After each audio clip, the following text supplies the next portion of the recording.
Sophie, comtesse de Wessex, a été photographiée en train de consoler la princesse Anne alors que le cercueil de la reine Elisabeth II était emmené à Holyrood House.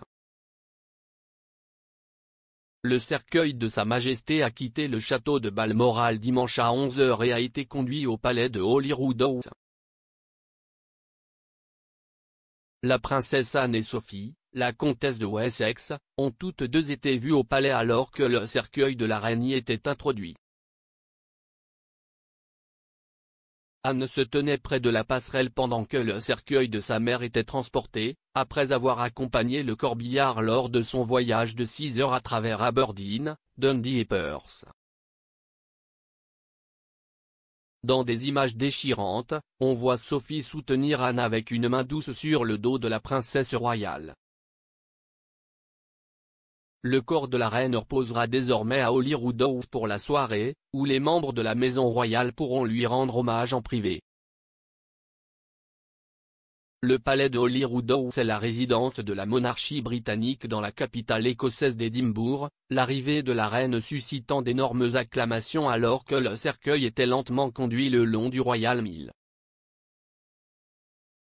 Le cercueil de Sa Majesté se rendra à la cathédrale Saint-Riley lundi, le long du Royal Mile, avec le roi et les autres enfants de feu la reine, la princesse royale, le duc d'York et le comte de Wessex à pied, ainsi que le mari d'Anne, l'amiral Sir Tim Laurent. Camilla, maintenant reine consort, et la comtesse de Wessex suivront en voiture et assisteront également au service à Saint-Riley. La reine reposera ensuite en état à la cathédrale Saint-Riley sur la High Street d'Édimbourg pendant 24 heures et la famille royale, y compris le roi, se tiendra à côté du cercueil à partir de 19h20 dans une tradition connue sous le nom de veillée des princes. Après cela, la princesse royale accompagnera le corps de la reine à Londres le mardi 13 septembre sur un vol de la RAF. Anne et le roi Charles III étaient les deux seuls membres de la famille royale présents lorsque la reine est décédée, mais Sophie était l'une des deux seules épouses à avoir visité Balmoral jeudi.